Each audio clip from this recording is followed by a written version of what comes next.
Let's talk about email marketers, right? Hopefully you're all email marketers. Hopefully you're all emailing on a regular basis. Be consistent, right? If you're not right now, get consistent, right? If you're mailing daily, keep emailing on a daily basis. The key's not going to be the number of times per day or the week. It's going to be that you're consistent. Right now, and a lot of marketers struggle with this, right? Being consistent. If you're sending 2 emails a day, send 2 emails a day every single day, right? Please try not to be that person that sends 3 one day, 7 the next day, 1 the next day. Now, again, I understand that there are some gurus who can do that. But basically, that has everything to do with the relationship they've built with the people who are going to be on their list. It's probably not going to be something you want to copy unless you have the same kind of relationship. There's only one way to tell. That's you've got to build the same kind of relationship, right? But basically, whatever you're doing, be consistent in it. Now, the other thing is, and this really ought to be kind of perfunctory, but I do need to say this. Just choose the kind of stuff people are going to be looking for. Right? Whether it's your product or an affiliate product. If you've got a list of people that are into freelancing, right? Choose the kind of stuff they're interested in. Don't choose stuff that you think, well, you know what? Here's a hot selling software product. I'm going to sell this one. Well, yeah, maybe you are, and you probably will make sales, but you're not going to build trust.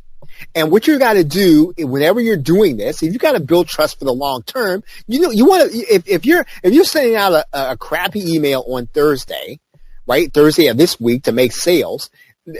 Next Thursday is coming, right? And yes, you will be detracting from the trust you've built up if all you're going to be doing is selling people stuff that, yeah, I mean, maybe high converting, but it's irrelevant.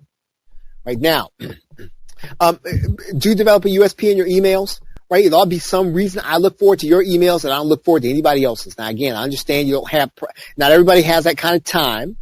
But there ought to be something in your emails that's different, right? Something that's different, something that I can look forward to, something that gives me a reason that I have to open yours. I get 1,000 of them not literally 1,000, but a figurative 1,000 every day. You do too. So why do I open some emails and not others? Well, there's got to be something in it for me.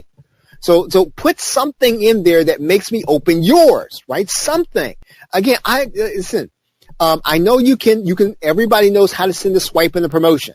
Everybody knows how to add their own bonuses, but what can I get from opening your email? Even if I don't buy anything.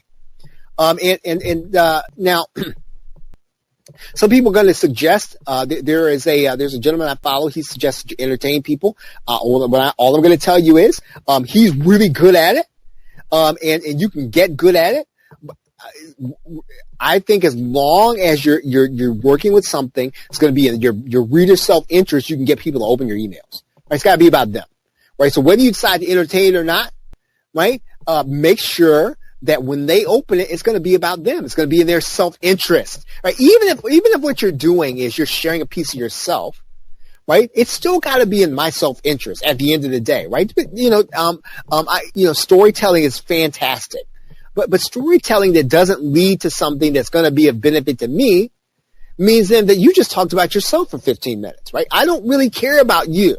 I care about me when I open your email. I hope that makes sense, right? It's not that people are being mean to you. They don't necessarily like you. What they are, though, is they're self-consumed, right? They're thinking about, they're in their own head when they open their email. They're not in your head. They don't want to be in your head. They're in their head. They're thinking about their business. Now, if you're going to be telling your story, this is really kind of important in the long run, right? This may or may not, but you do, if you want people to open up your emails, what are you doing right now that's going to be of interest, right? Really, what are you doing that's interesting? Now, I'm not saying go find something interesting to do so you can write better emails, but I'm saying though, that part of the reason why it's necessary to follow you is going to be that you're growing in some way, right? And I don't care how old you are. You and I have to be growing if you want people to say, hey, you know what? That's an email I want to open. I've got to be able to experience something where I'm watching your growth almost vicariously, right? So again, be doing something that's going to be worth my time to read. Now let's talk about video marketers, and I think you're gonna agree with me. Get to the point.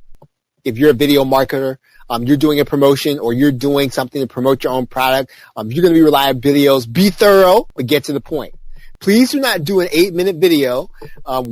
You're typing stuff into the address bar and you're filling in the login and please cut that stuff out of your video. Once you're talking and explaining, you have to be ruthless in your edit. If there is something on the screen that is extra, cut it out, right? And typically, you've probably had this experience. Maybe you've gone to YouTube, maybe you've watched a demo, and the person is going to take 5 minutes to explain something that it should have taken about a minute and a half to explain. Cut it all out. If you've got to balance between doing in a minute and a half and a 5-minute video, I'm going to say be closer to the 1.5 minute video.